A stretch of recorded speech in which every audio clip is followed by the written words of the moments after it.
Finance Minister Nirmala Sitharaman is all set to present the upcoming Union Budget 2021 on February 1.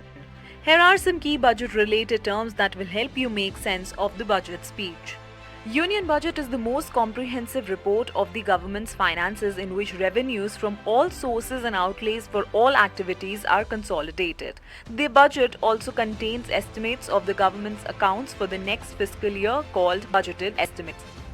Direct taxes are one that falls directly on individuals and corporations. For example, income tax, corporate tax, etc. Indirect taxes are imposed on goods and services. They are paid by consumers when they buy goods and services.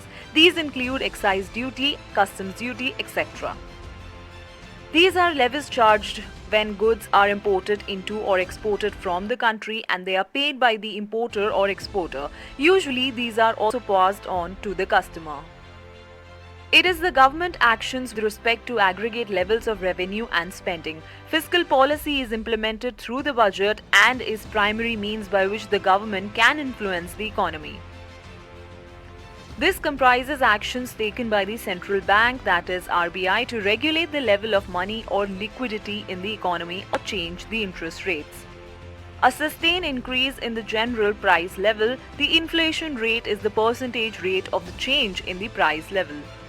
The capital budget consists of capital recipients and payments. It includes investments in shares, loans and advance granted by the central government to state governments, government companies, corporations and other parties. The minimum alternative tax is a minimum tax that a company must pay, even if it is under zero tax limits.